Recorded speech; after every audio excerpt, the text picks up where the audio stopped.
Welcome one, welcome all to the Snail Trail 4x4 podcast. If you like going off-roading in Toyotas, wrenching on Toyotas, camping in Toyotas, and maybe even poking a wee little bit of fun at Toyotas, and of course, hearing about how fantastic axles, big ol' axles are in Toyotas, then this is the podcast for you. That's right, ladies and germs. My name is Tyler, and joining me in the Snail Trail studio once again is Mr. Jimmy Jet.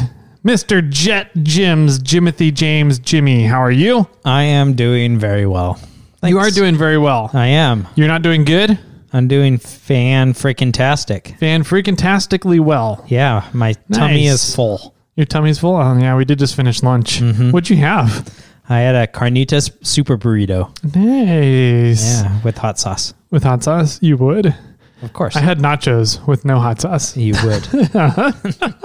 Actually, you put those hot sauce on typically. I typically do. I forgot to today. Yeah, so I'm impressed. Because I was trying that red one. I put that red one on. It has a little bit of a kick to it. A little bit, yeah. Mm-hmm. That was good. Mm-hmm. My trick to using those hot sauces is that I spread the sour cream over the top well. Yeah, so it neutralizes it. Exactly. You get the flavor without the heat. It's nice. Yeah. So yeah, this is happy Thursday to everybody out there. Yeah. Guess what today is? Thursday. It's your birthday. The day after. Oh, the day after your birthday. The day after my birthday. Nice. We're recording, I think, I'm not for sure.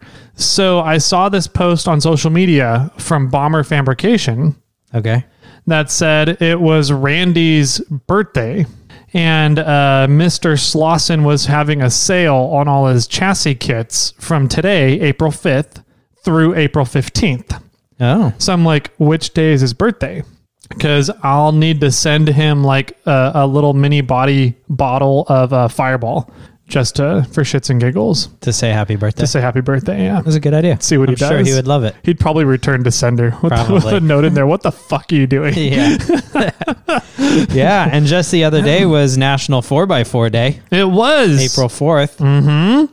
I missed that one. I did too. Yeah. I didn't even put it on my register until somebody tagged me in a post. It said, happy National 4x4 Day. I'm like, oh, yeah. Huh. I missed Pi Day too. Yo, did you? I was upset about that one. March yeah. 14th. Yeah. Yeah. Well, what is it? May the 4th is coming up. That is true. We'll have to put that one on the calendar. Yeah. Yeah. So we'll actually just be getting back from Moab right before then. So are you all set and ready for Moab? Not even close. Yeah, me neither. Actually, I'm kind of getting there. I had a hard time sleeping last night, and so I started writing down things. Did you wake up with a hurt ankle? No, I just was having seizures from my phone still. I was just going to ask, how's your phone working over there? Well, hopefully by the time this airs, I will have a new phone.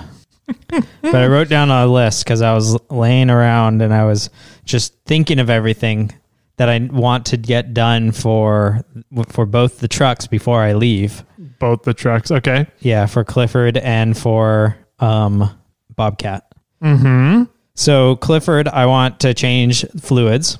And then I said all of them. Okay. I want to see if I could possibly add a trans cooler. And then if I do, I want to see if I can add gauges. And I need to figure out if it has an exhaust leak or not, or if the truck's just really that loud all the time.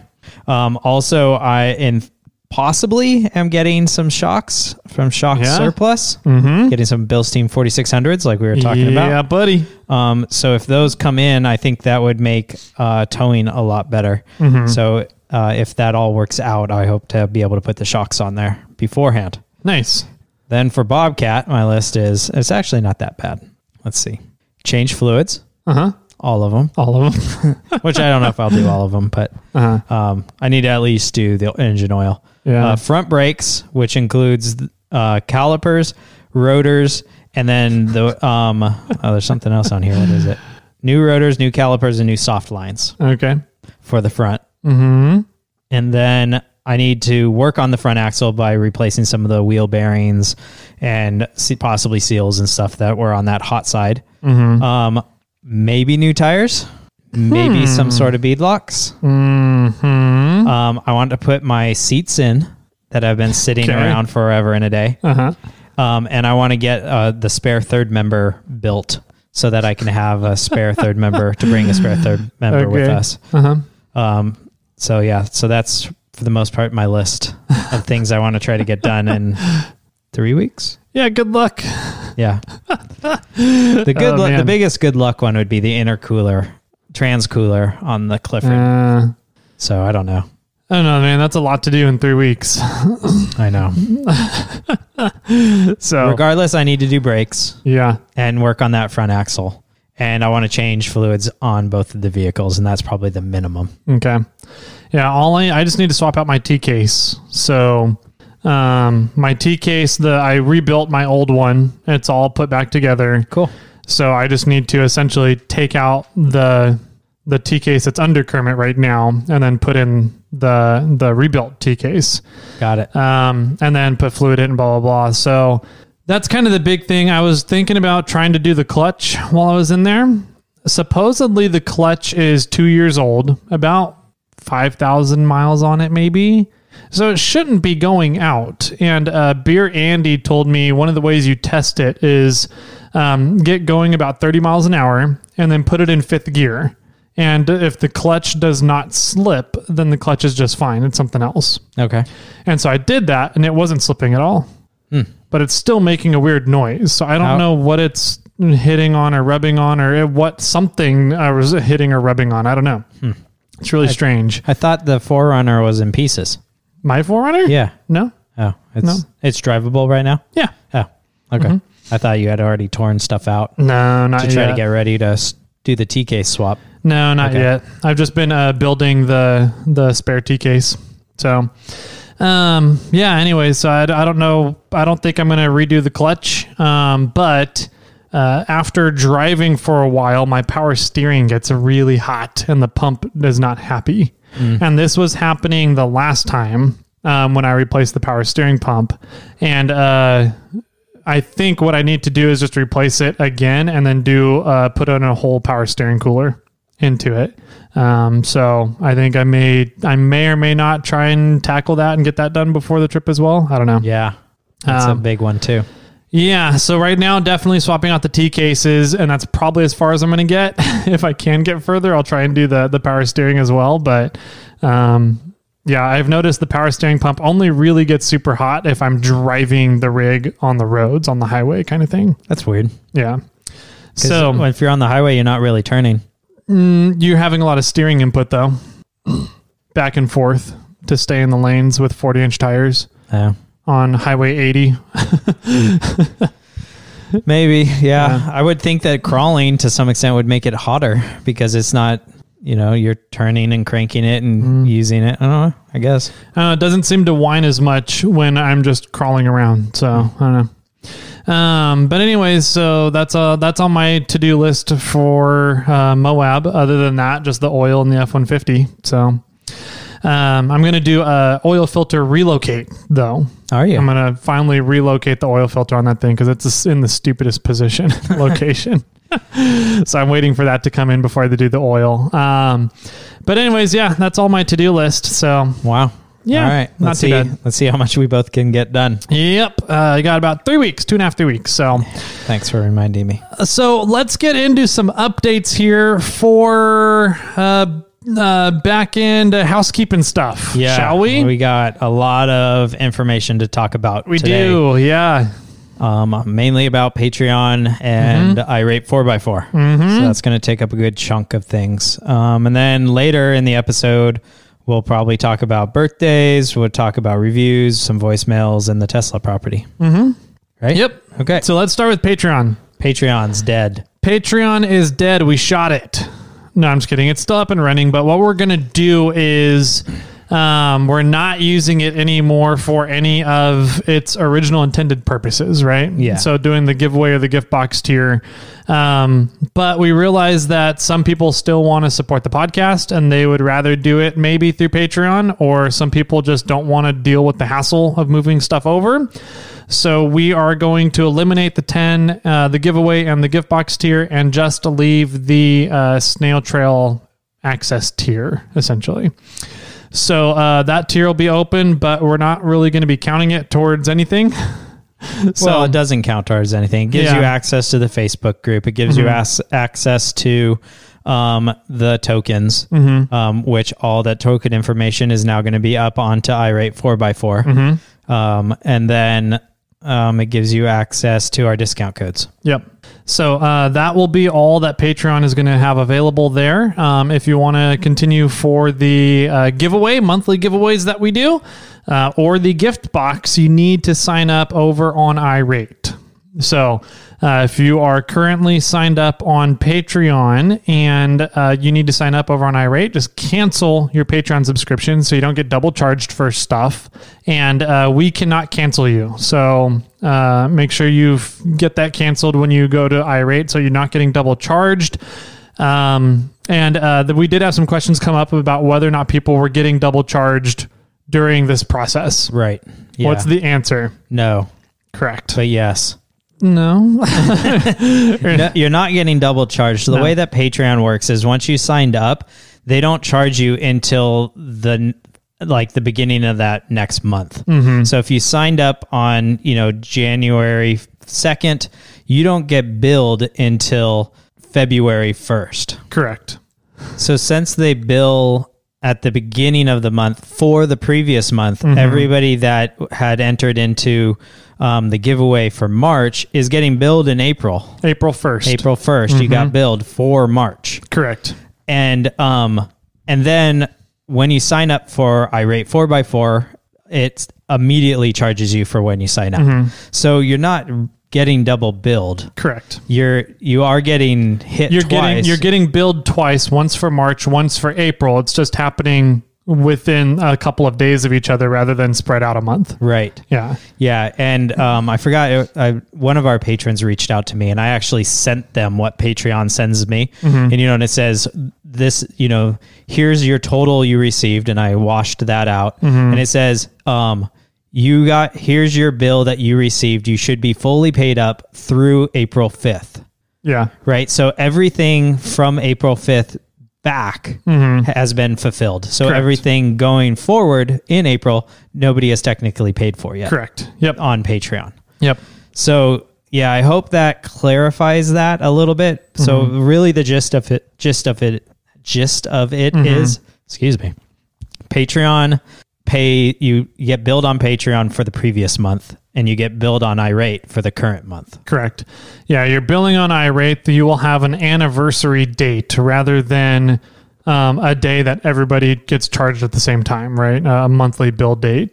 This is an anniversary date. It keeps track of your anniversary date whenever you sign up, and that's the day you get billed on. As long as that anniversary date falls within the month that we are doing the giveaway, then you'll be entered in the giveaway. Correct. So, yeah. Another thing that people have been asking me about is if it's better for us if they sign up annually compared to monthly. Yeah. And it's very smaller. I don't know. It's a very fractional, minuscule beneficial for us because of just how it gets taxed. But there's no advantage to us. The benefit for you guys is if you'll get hit once or you get hit every month. Every month, yeah. And once a year or 12 times a year, whichever you prefer. Yeah, it's Patreon takes out the 2.5 to 3%. So they're taking out 2.5 to 3% on a monthly fee, or the 2.5 to 3% on the annual. You mean fee? PayPal, not PayPal. Patreon. Yeah, sorry, PayPal. Yep.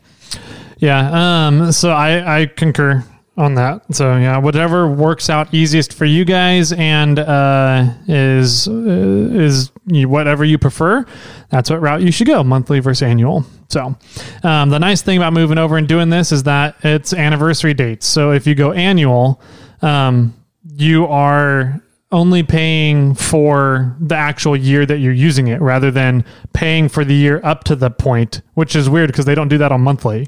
And so I was like, I didn't understand what their thinking was there. So, we will be moving forward over on iRate. And as long as your anniversary date, your billing date falls within the month and you pay sometime during that month, then you will be included for the giveaway. And we'll continue doing the giveaways the first week of the next month for the previous month, if that makes sense. Yeah. So like the first Thursday. Exactly. So the giveaway for March, which is the Weeby Knives K-Bar knife, is getting done today, the first week of April. Right. So unless the first day of April is a Thursday. Correct. Yeah. Throw that out there. But so we did the giveaway for the K-Bar knife donated by Weeby Knives and the sheath from Bandit Concealment. And who won? Number 48? It was number 48, Mr. Jeremy Borja. Jeremy Borja. Congratulations. We'll probably be sending you a knife off here in the near future, or reach out to us and tell us to hold it if you're coming up this way soon. Yeah. If you want to come up and go play on the Rubicon, let us know. Which they were talking about. So we'll I know he does each year. So yes. So yeah, we have that K-Bar knife and the sheath ready to go for everybody, or for Jeremy Borja there. And then let's see, do we want to get into the gift boxes? Oh man, I didn't even have that on our list. Before I want to get onto the gift boxes, I want to talk about Irate for a quick second. Okay. Just that, Tyler, if you are a patron, Tyler sent out an email with great notes and pictures and like red lined arrows and circles on the pictures of trying to make this process of switching over really easy on you guys. If you did not receive that email, it's really not difficult. It's not difficult at all. If you didn't get that email or you need your handheld, please feel free to reach out to us and we'll help you. Yeah. I agree. If Brian Murphy can figure it out, everybody can figure it out. I'm just kidding. So true. Love you, Brian. So anyways, it's a very streamlined process. We've already had a lot of people showing up over on the Snail Trail forums on Irate 4x4 and saying hi, and that they were able to get everything set up just fine. So I think that it's a pretty streamlined process if that many people are figuring it out. So yeah, but if you do have any questions on the process, feel free to email us. We will figure it out and answer them to the best of our abilities. Yes. So. Okay. Gift boxes. Man, gift boxes went out, man. Yeah. They did. I think we have one person who may have not received it by now, possibly. Our American stripper.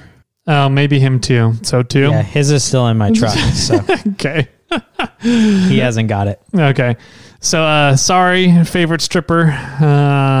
You're going to get to hear about it before we get into it here. Well, maybe depending on when we finish today. Yeah. I might be able to swing over. Okay. Do we have the list of everything in the gift box? No. All right. I found the list. Good. Thanks to our super producer for sending that over here to me, to my computer screen. So we had for the gift box this month of April, we had, 54 gift boxes went out. Yeah. In the month of April here. So that was a feat. That's getting to be a little bit of a chore to put those together. Oh, the last one we had to do like 48 and I did them all by myself. I know. It's a pain. Yeah. So I appreciate your help this time. Yeah. Thank you. We may have to end up capping the gift boxes, how many we do. We'll see how many people end up signing up during April here, because gift box signups are open. Yes. So we also had some people that left Patreon early and then tried to sign up over on Irate, and they're like, wait, what do I do? The gift box tier isn't open. We're like, I know. It's not open until April. It doesn't open until April. Yeah, that was a snafu. Yeah. So the gift box tier is open for the month of April. As of May 1st, it will close. So if you want to get into the gift box tier, I highly recommend doing it now, because it's looking like we're probably going to end up capping how many people get in here, because these boxes are a lot of work to put together and we're not really making any money on them. No. So, we did a really good job this time.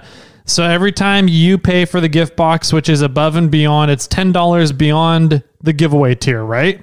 Correct. So you're paying over 6 months, $60 for this gift box. And we get that $60, and with the cost of the boxes and shipping, out to you guys, we have to try and turn that $60 into $100. We did that we turned it, just the products in the boxes are over $100. Yep, I agree. Yeah. So, we turned each box, the total retail value. We'll get to it at the end, but we did break $100 for you guys. So we have in celebration of National Welding Month, we put together a gift box that is welding and fabrication themed. Yes, we did. Yeah, buddy.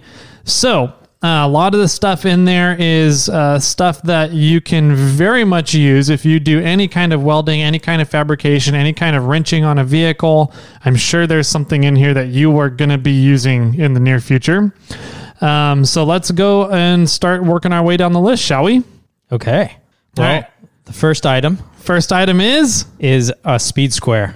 Yes. From Crescent. And these are really cool speed squares because both Tyler and I have them. And what's neat is a typical speed square is like a 6x6 square. They can get larger or smaller ones. But this one has a foldable edge or a foldable side that it'll extend it to 1 foot. So it'll you can open the speed square up and it'll become a 6x12 speed square. So you can draw longer lines. You can make sure that things are square, check it a little bit more precise because you have this long line out. It's just a really neat tool. The fact that and then you can still collapse it and make it a 6x6. So you can make it have a standard speed square, or you can make this longer version of a speed square. Yeah. I use that all the time. Yeah. Yeah. It makes a really nice foot long straight edge that, compacts down into a 6-inch long straight edge or square. So it's a really nice little piece of equipment that I actually used quite a bit this last week, and we'll get into that hopefully in a little bit here at the end. And I think a speed square is one of those things that there's so many different things you can do with a speed square that people just don't realize, by how to determine angles, how to, check if things are straight or not, how to fabricate, make sure you're fabricating things straight. It's just one of those super handy tools to have when you're fabricating. Yep. I never really ever used a speed square. I just kind of always eyeballed stuff. Yeah. And then everything I built was never squared. I could never figure out why. Gee, I wonder. And so, actually, when was it? It was when I was building my cross member after I sheared my cross member in Baja. Okay. My rear cross member for my shocks. When we were rebuilding that cross member with Hussman, that's when I really first started learning about the uses of a speed square. And I was like, oh, this is amazing. Right. This is going to make life so much easier. Yeah. And ever since then, I'm like, these are just awesome. Yes. So I have like 3 of them. Yeah, I've got, I think only 2, but I use this one easily the most. So really cool tool from Crescent Tools, speed square that's extendable to up to 12 inches on one side. So what's the retail value for that? Retail value on that is $19.99. Okay. Yeah. So the next one down the list is a welding. Is it a welding brush? What's the technical name for it? I think it was the crooked handle brush. What did it say here? A curved handle wire scraper. There you go. So it's essentially a welding brush. So it's really, really handy. It's a really coarse metal fibers that are great for scraping away, slag or flux after welding with flux core. So, you chip the flux off your weld, and then you clean up the weld with a wire brush typically. And that's what this is used for. You can also use it to clean some paint off of surfaces if you don't have like a 60 grit sandpaper or something laying around. But it's a really neat little wire brush, extremely hard wires. It's not like a soft wired brush. So it'll work great for cleaning stuff and scraping things. Yeah, it's great for just cleaning up the welds afterwards. Yeah, absolutely. Yeah. And so the retail value on that guy is $9.61. Wow. Yeah. All right.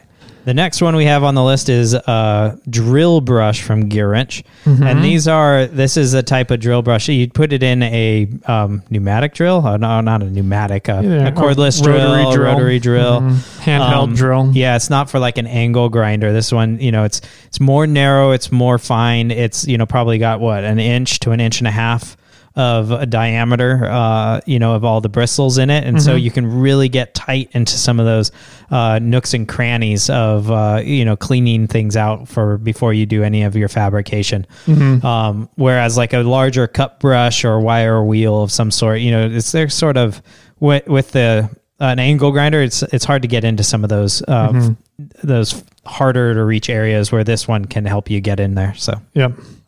Giggity. So yeah, this one's really neat from Gear Wrench. So it's called the Gear Wrench Drill Brush. And that one retails at $16.07. Yep.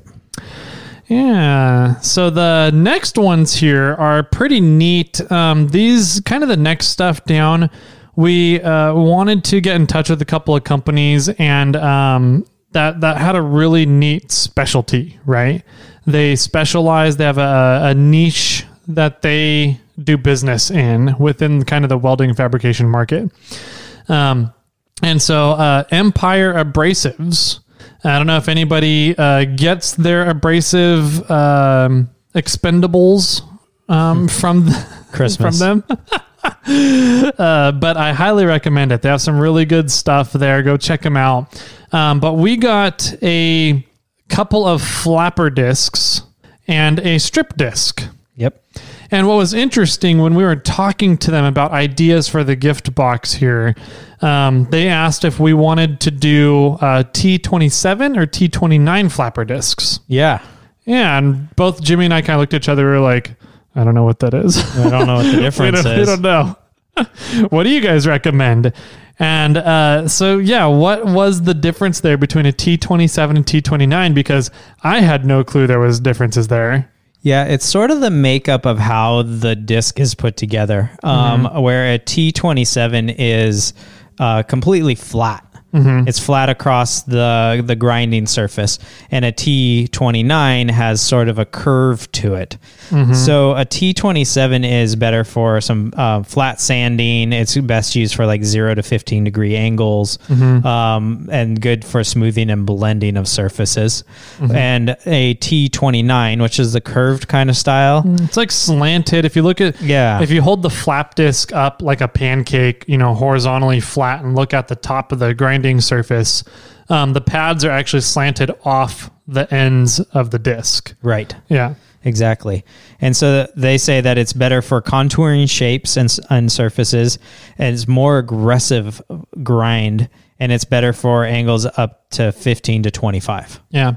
So I thought that was really interesting. So essentially, if you are, looking at, just cleaning off plating so that you can start welding somewhere, or if you're looking to maybe clean off your weld or something, the T27 would be the better one to go with. If you're looking at like beveling a surface in order to weld joints together or create a joint, then the T29 is the better way to go. Or if you're going to be like, cleaning off a tube kind of thing, the T29 is the better option for doing that. So I thought that was interesting, kind of a little fun little educational piece that we got to learn from Empire Abrasives. Absolutely. And what was super cool about them is they're like, after talking to them, we've decided that why don't we throw both of them in the gift boxes so that everybody can experience the difference. Yeah. So you guys should have received one of each. Correct. A T27 and a T29 and a stripper disc. But so now you can play around with a T27 and T29 and see which one you like better, see if there are advantages for you, if you like one or the other and you're never going to use the, so that if you do go on to Empire Abrasives or go get some, you'll have a better understanding of what kind of abrasive disc that you are going to want. Yep. Also, I think this might be a good time to mention that we have a discount code for Empire Abrasives. Woot woot. It's down in the show notes. I think it's Snail Trail I forgot what it is. Snail trail and then a number. Yeah. Some number. It's down in the show notes. It's in for the you show guys. notes. It's on the website, so you guys can grab it. And it's you get a percentage off of your sale, and so this is a great opportunity for you guys to once you do play with these and use them up. Now you can go and get some more. What did you call them? Expendables at a discounted price. Yeah.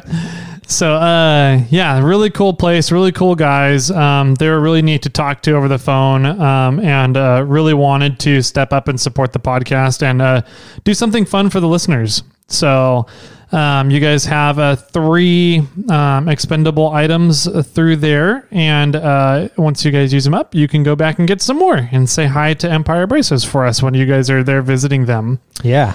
Yeah. And in regards to the strip disc, it's actually a lot more dense than I expected it to be. I was not expecting it to be as, I don't want to say hard as it was. Yeah. I think dense is the right word for it. Yeah. That and the strip disc is something you would use to like strip paint off of your surfaces without damaging or risking damaging the surface you're taking the paint off of. So yeah, it's the strip disc is for removing paint, removing glue or other adhesives, cleaning weld lines or weld splatter, removing scaling or oxidation, prepping the body for auto body shops, removing surface slag from hot rolled steel. Nice. So it doesn't the stripping disc isn't necessarily going to dig into the metal. It's going to be removing things on top of the metal. Correct. Yep. So the retail value of these was $2.20 per flap disc, and then the strip disc was $4.99, $5. So about $9.50 roughly, $9.40 right around there. For those guys from Empire Abrasives. And then we also have in the box for everybody a little knife. A little kniff. So this one was a really fun idea that, again, Derek and Ryan, Derek with Weeby Knives and Ryan from Bandit Concealment, got together and they're like, hey, why don't we do some of these knives and sheaths as well for the gift boxes? And I was like, you guys are on it, man. I love it. So it is they're like a little neck knife. Yeah. It's like 5.5 inches total length with a 2-inch blade. Yeah. Yeah. They're adorable. Really neat little knife. Stout little blade too. I was impressed. I was like, for a knife that small, I was expecting less than what it was. And I was like, this is actually pretty freaking stout. Like you could do some serious damage, and you could definitely use it while out in the outdoors in the wilderness doing stuff. Oh yeah, definitely. So, and then it comes on a little chain that's wrapped in a cool Kydex sheath that was done by Bandit Concealment. Fits the blade perfectly, like always. Whatever Ryan does over there just is fantastic. Yeah. And so this little chain, you can just throw it over your head. You can strap it to something. I think that has those little disconnects, so you can click it through something and wrap it up, and can just dangle wherever you want to hang it.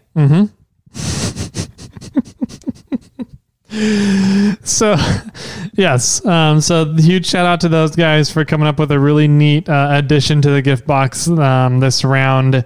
And then of course we have some pieces of candy in there for everybody. The knife and sheath retail for $48. Yep, $48 combined for all that, for that combo. So that was a big chunk of the box right there. Yep. So total retail value. Hold on. There's another item. Oh, there was one more. Yes. A 10 millimeter socket. Impact socket. Yeah.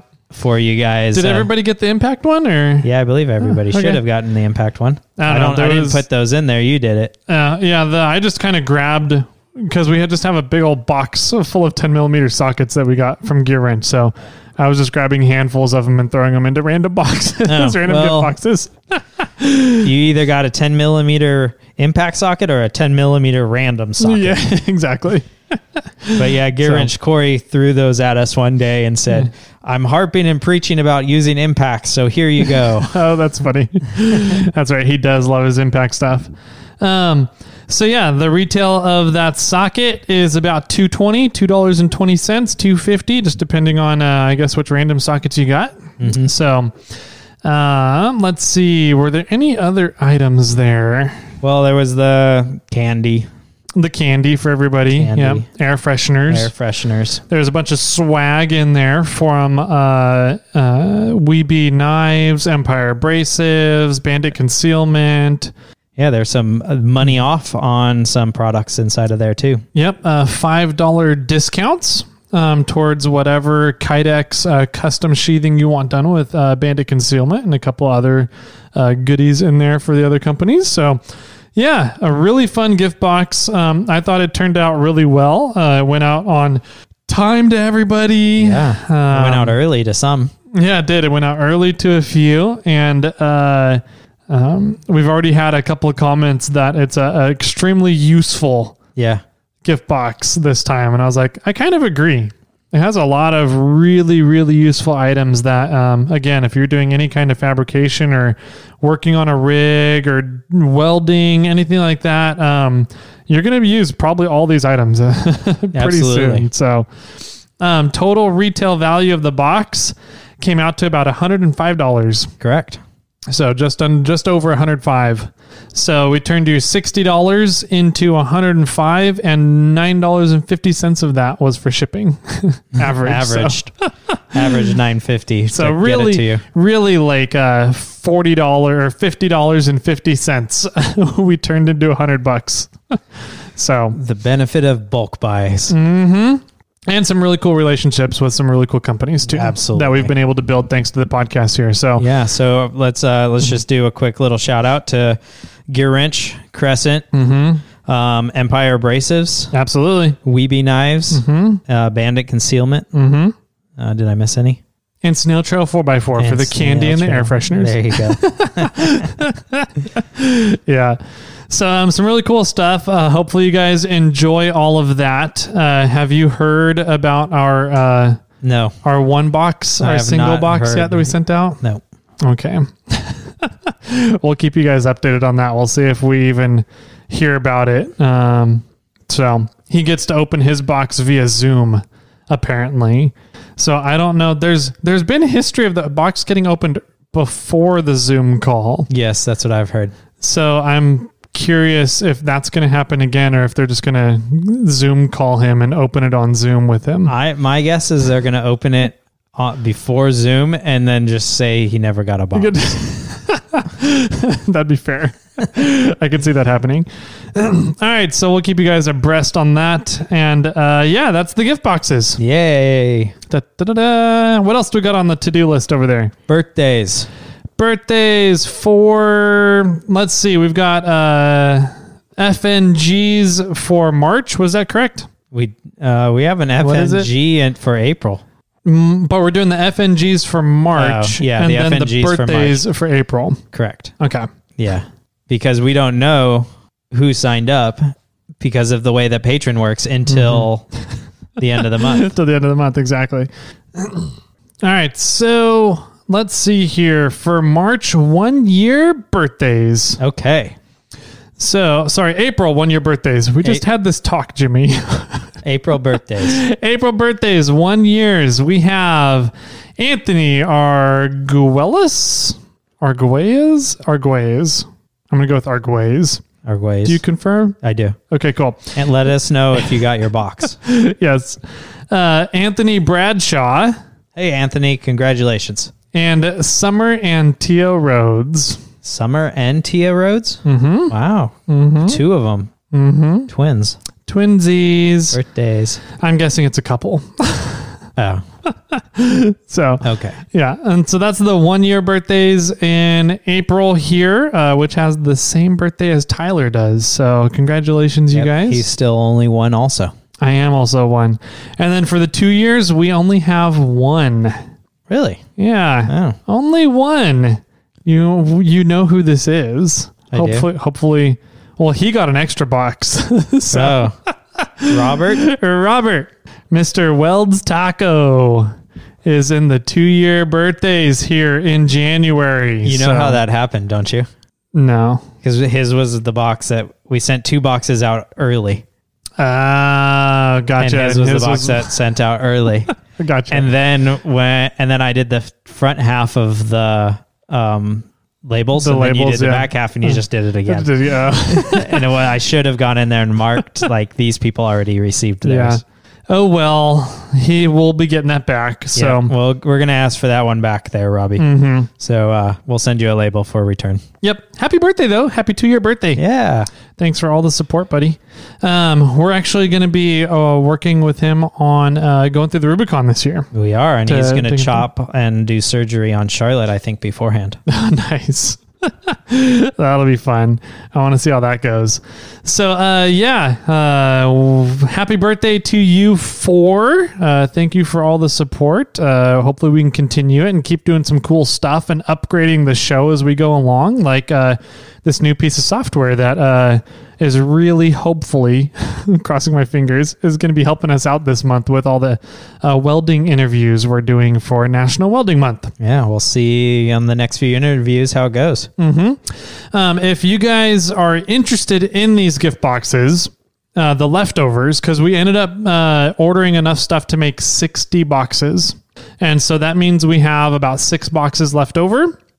We may end up using a couple of them to donate to a couple of fundraising events like a Rubathon with the TLCA, possibly, maybe to a couple of other fundraising events here and there, but we will have a couple of boxes left over to purchase if you guys want.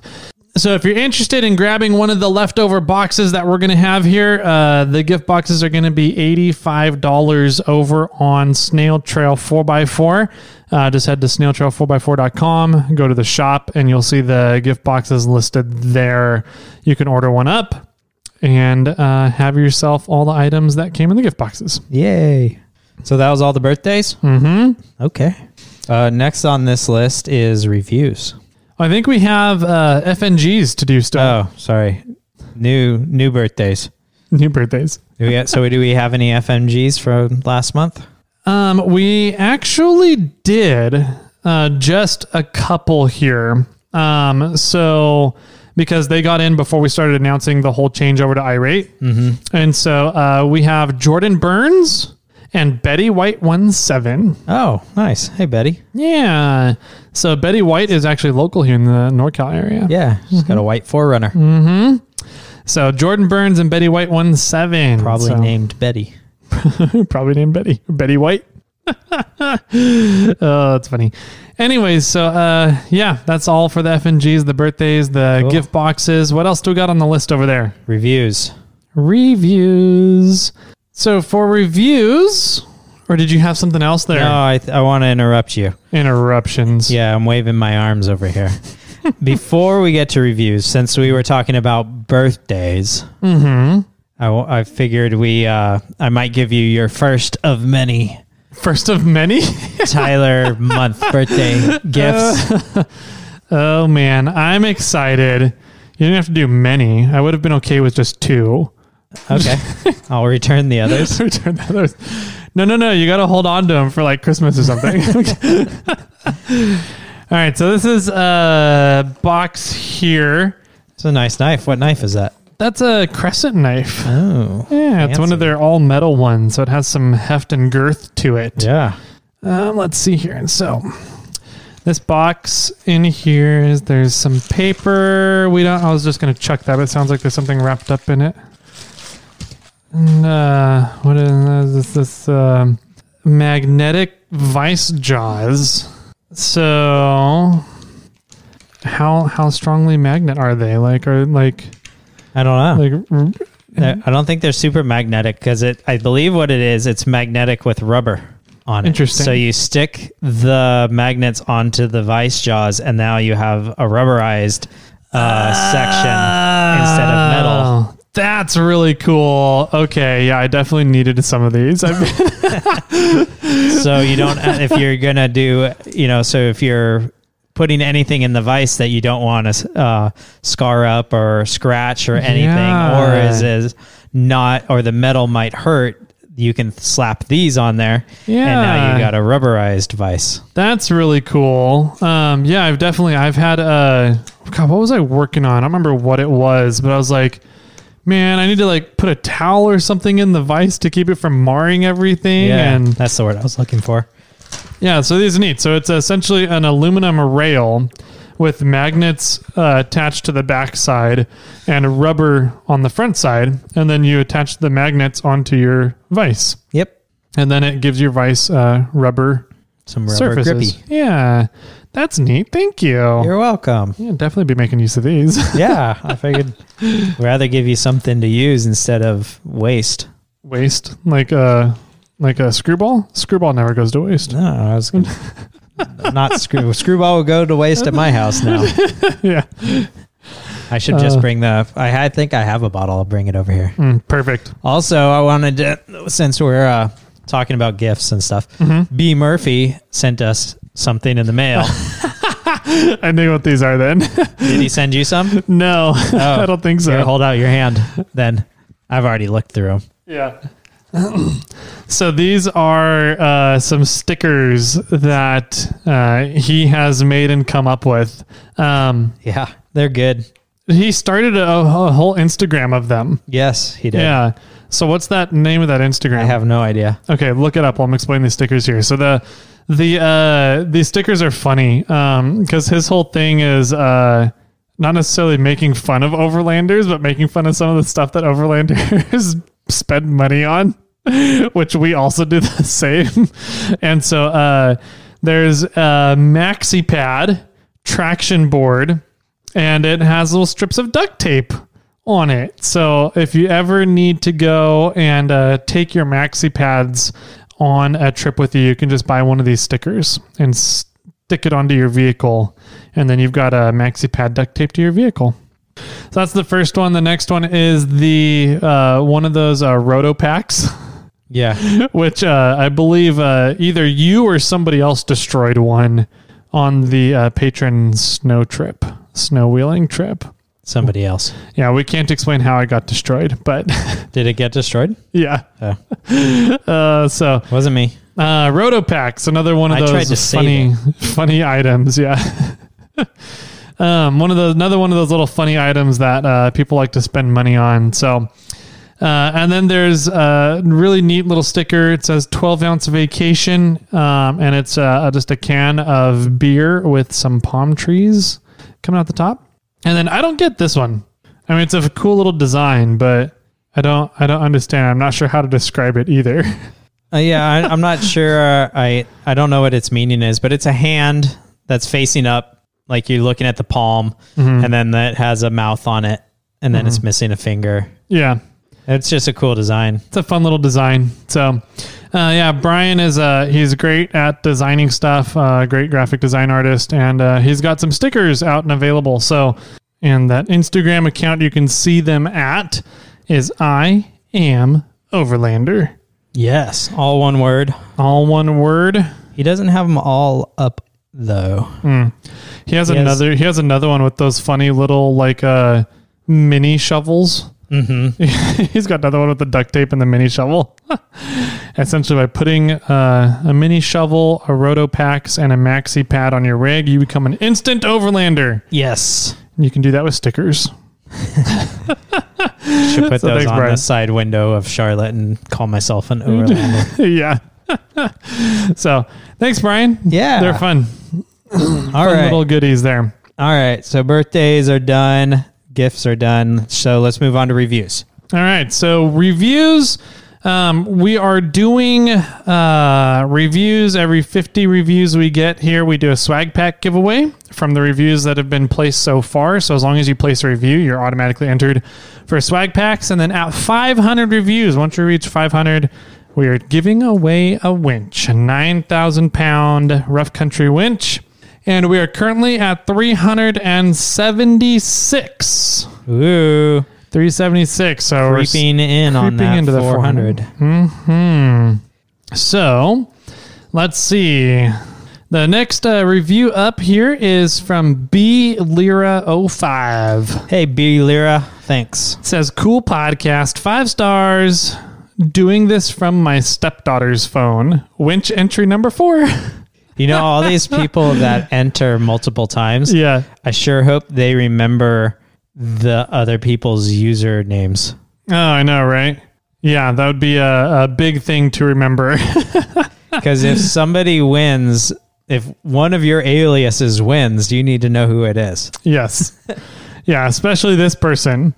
Because the next review is from Podcast Fan 17, and it says, Winch entry number 5, ... I think, from the same person, Alex. Nice. So 2 back-to-backs from Alex there. Yeah, you guys can enter as many times as you want into the Winch giveaway. So as many times as you can leave a review, that's how many times you get to enter. So it's all up to how many iTunes accounts you can have access to. He has a 1 in 100 chance right now. Oh, that is true. To winning a winch. Yeah, he's probably got the best odds right now. Maybe. Next one up is from Spec V25. What up, Spec V? Says, makes me wish I visited California more. It says, great podcast. I love to hear all that Tyler and Jimmy get into. They provide great information on tech and execution of good practices on the trail. Listening to them makes me want to visit California more. So just visit, though. Just visit. Yeah. Nobody can afford to live here. Yeah. And last one up for today is from Sweet Brown 80. Sweet Brown 80. I think if that's the same person who has that or a similar name on Instagram, that's pretty cool because he has a really nice FJ80. Anyways, it says best Toyota tech trail talk that you can get. Stumbled onto the podcast when you did the comms deep dive and have been hooked ever since. That's the first person I've ever heard say that. No, everybody says that, Jimmy. No. Yes. Not by our download rates. No, that might be the least downloaded episode. It says the interview with Ian was all time. Well, you guys are in luck. But anyways, he goes on to say, fun story. Way back in the day, I shot y'all an IG message to interview Ian. Now here we are. Not saying I'm the reason y'all did it. Also not saying I'm not. ... Nice. So, yeah, we have another interview with that guy, that weirdo, the break everything and just kind of fix it as you get your way home is coming up here in the next couple of weeks. So, hopefully you guys will enjoy listening to Ian again. He is a lot of fun. So, okay, that does it for reviews for today. All right. So let's get into voicemails. Sounds Let's keep this rolling on here. We have a few voicemails? We do have a few voicemails. Cool. So really quick, before we get into voicemail, I guess this is going to be more of a feedback. Okay. Listener feedback section of the podcast. So the listener feedback part of the episode here, we had Bruce write in regarding the episode about the California State Parks getting opening up for OHV usage. Yeah. So apparently the Tesla property out near Carnegie had nothing to do with Tesla, the company. Oh, well, at least not the Tesla company that we all know about. Right. They all are related to Tesla. Mm-hmm. In one way or another. But Chris said something like this too. Yeah, and I don't know. According to the history that Bruce drummed up, there was no mention about the Tesla property being named after any roads called Tesla. There may have been a road that went through the town of Tesla that was named Tesla Road, but that didn't come up at all in the history that Bruce drummed up here. Yeah. So Bruce found a really cool history about an old coal mining town called Tesla that was located roughly 5 miles or so from the town of Carnegie, which was a big brick manufacturing town in the late 1800s, early 1900s. And so the town of Tesla that fell apart, and I think it was the 1911s when they shut down the coal mining, 1910, 1911, right around there, according to the history here. So that town of Tesla is where the property lies that they were trying to purchase and get added into the Carnegie property for Carnegie SVRA. So that whole place, that whole area there had been industrial brick production, coal mining production for quite a while at the turn of the century there, and then kind of went dormant as Carnegie shut everything down. And it finally got purchased and opened back up for OHV usage in 1979. Oh, wow. So 1979 is when the Carnegie property opened up for Carnegie SVRA. So thank you, Bruce, for sending that over. I thought it was a really neat little piece of history to add to the story of what's going on there with California State Parks. Yeah, that is interesting.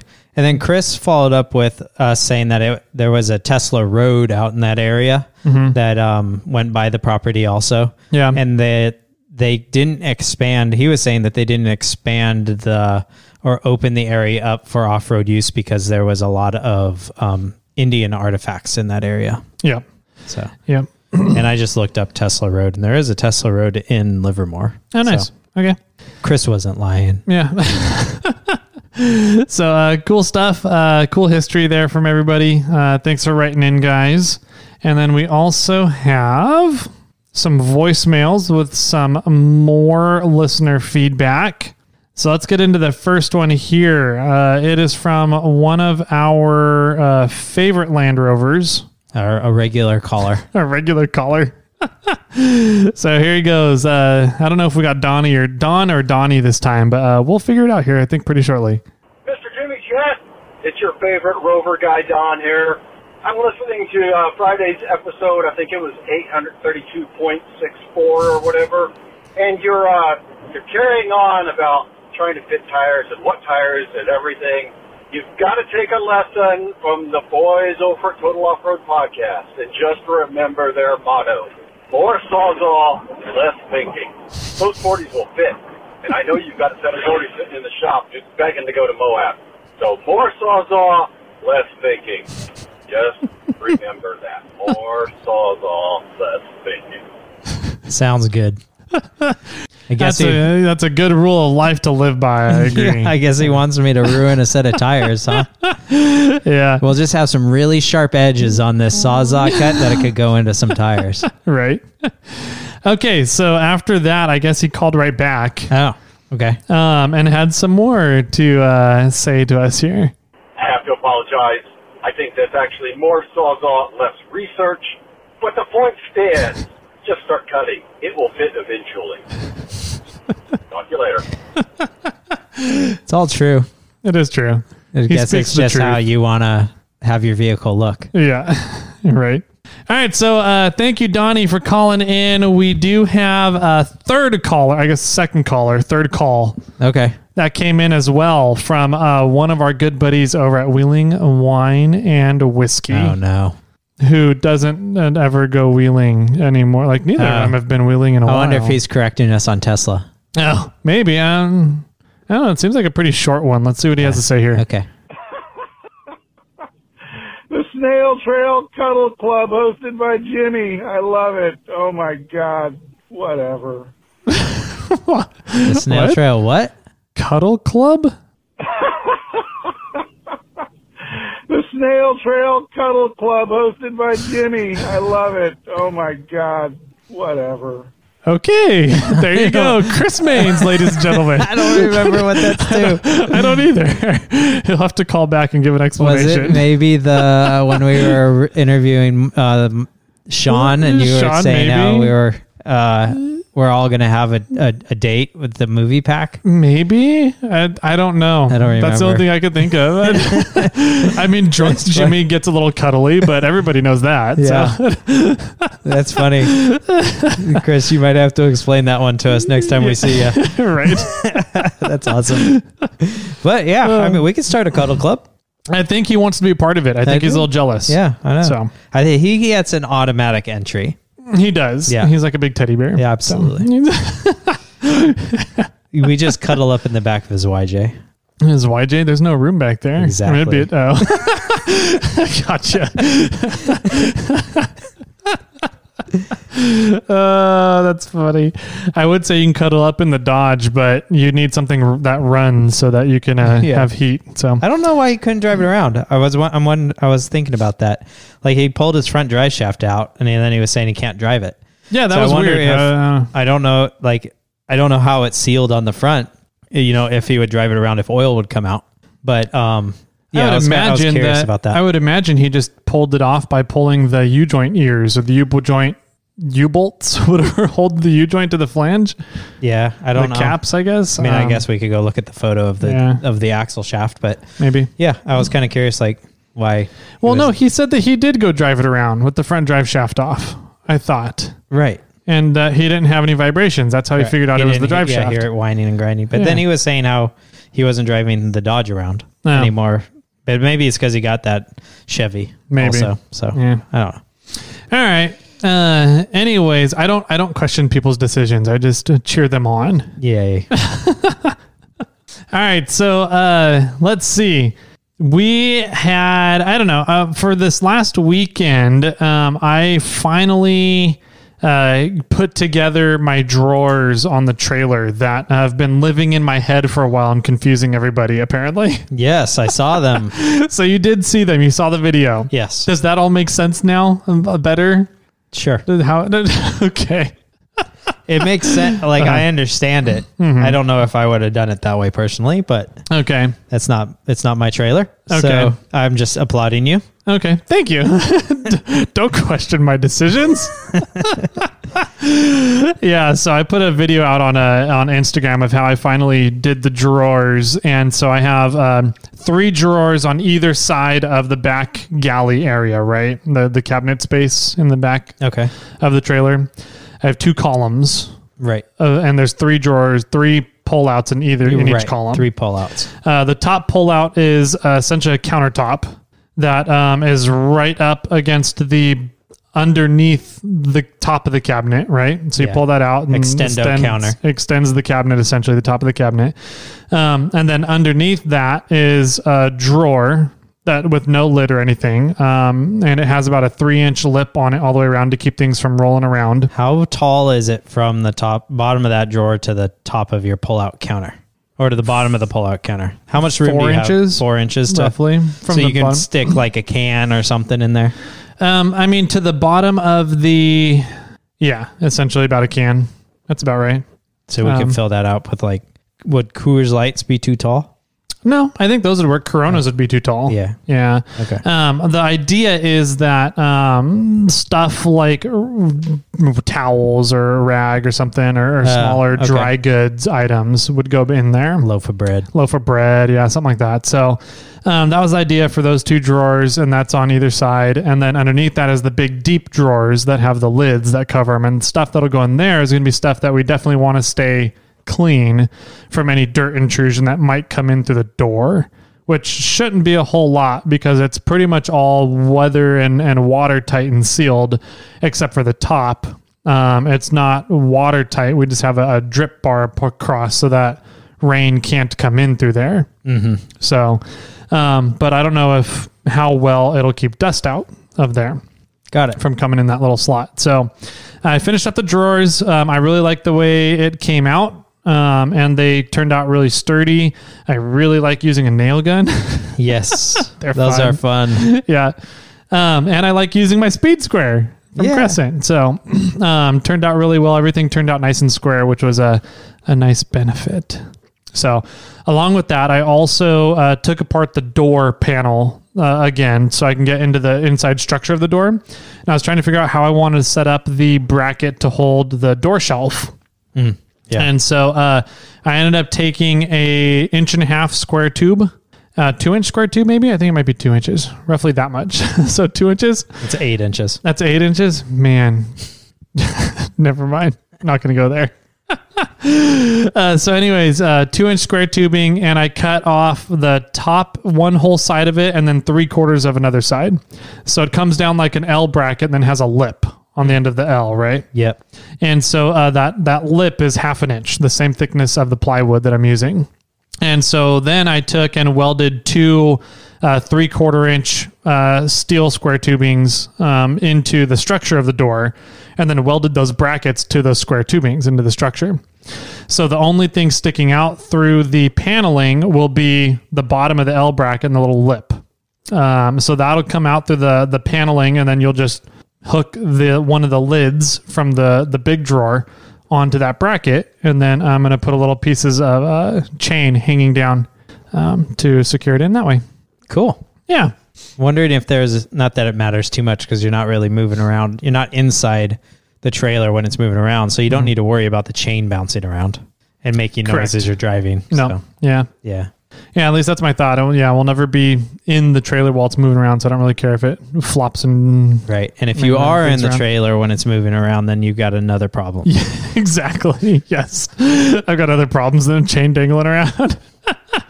But it took some precise measurements getting the bracket set up so that little L in the lip went between the drawers when the door closed. Right. So it closes up. Everything's just fine now. So cool. Yeah. That's almost done. I also ordered up a 200 amp hour battery, lithium ion battery, and I have a 350 watt solar panel ready to be picked up as well. Cool. So that all came in. And let's see, some stuff, other fun things started showing up from a new vendor that we started working with. Oh, really? Yeah. Iron Man 4x4. Ooh, something showed up? Yeah, something that I didn't know was included with this. So, remember how I said I've been talking about I have to wait until I get an awning to set up the exterior accessory lighting. Yes.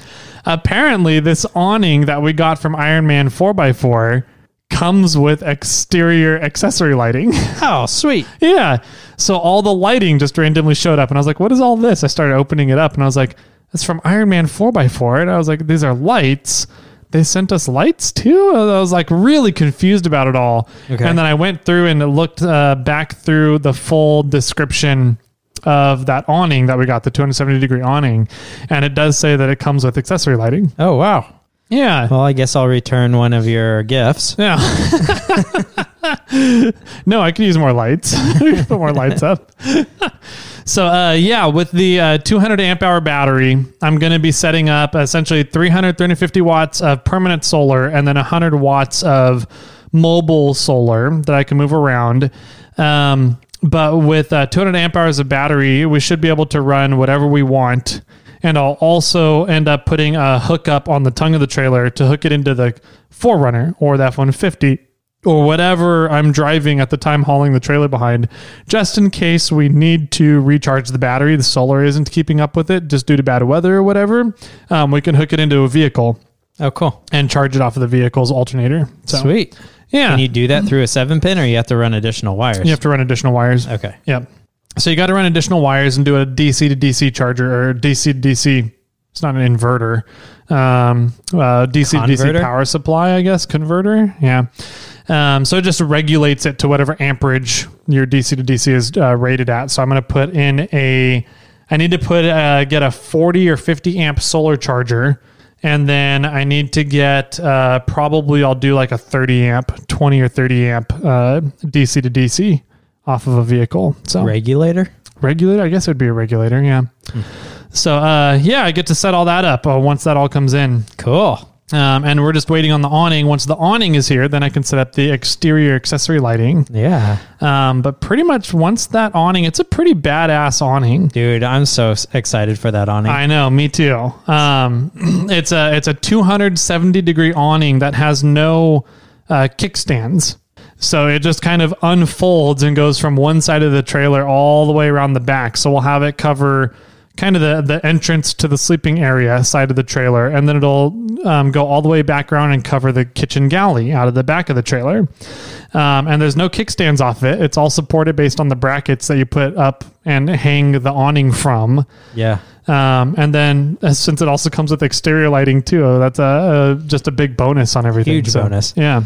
Yeah, and we're excited to be working with Ironman 4x4. We do have some fun little things planned with them, and this awning is one of the first steps for us. Yep. And so we're going to be talking about it and showing it off and highlighting it. Yeah, and so it's a brand new awning from them.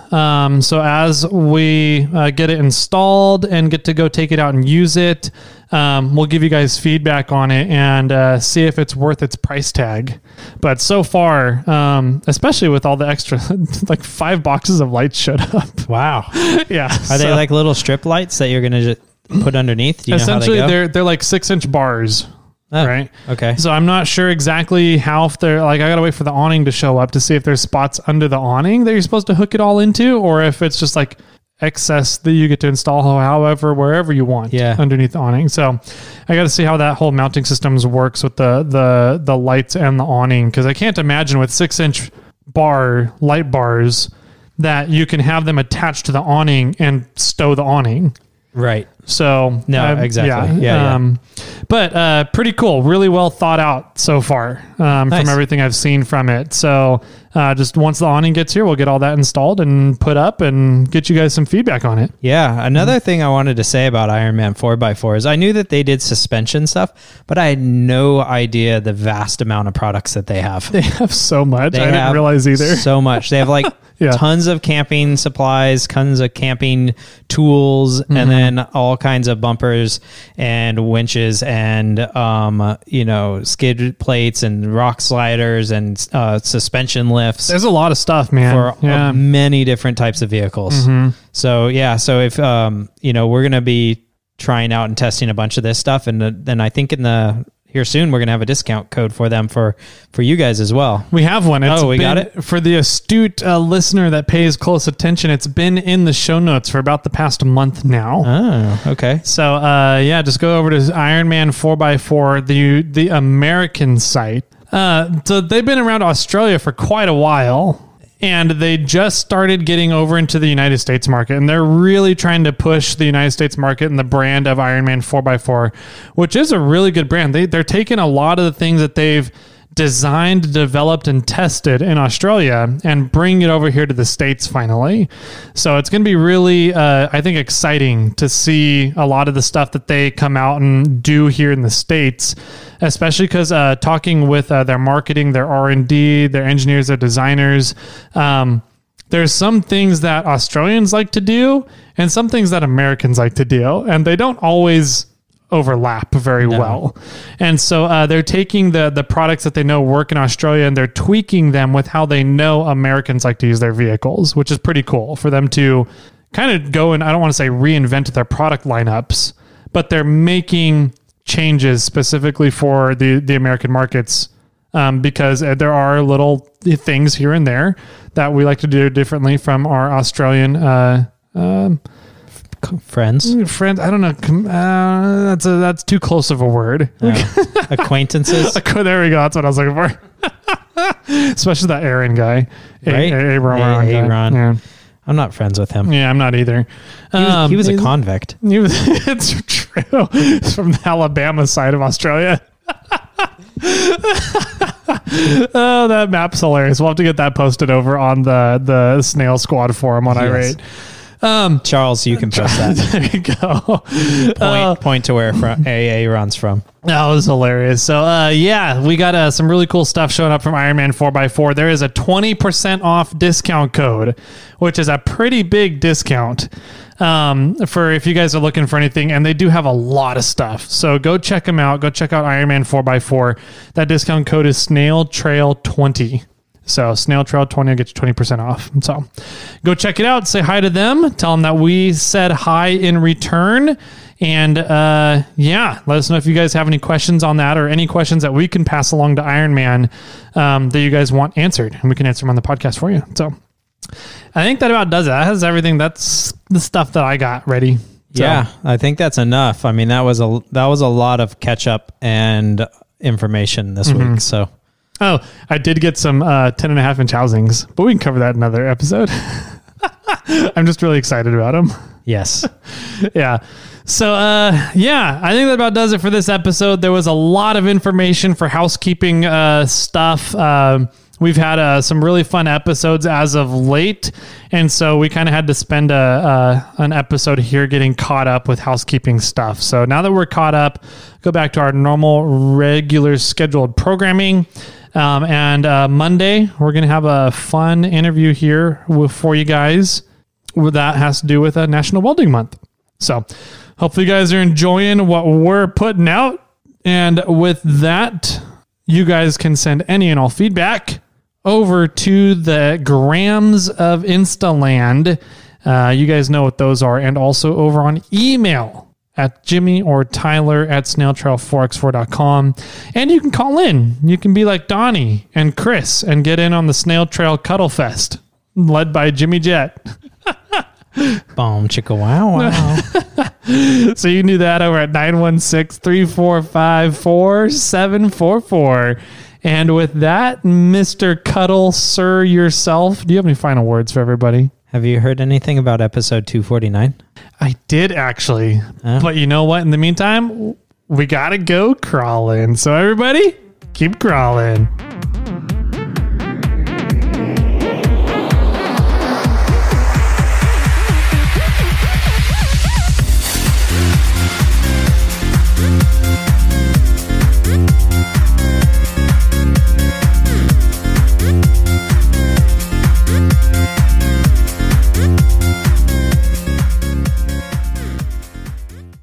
I got one for you. Do you really? Yes. I don't believe you. Mm-hmm.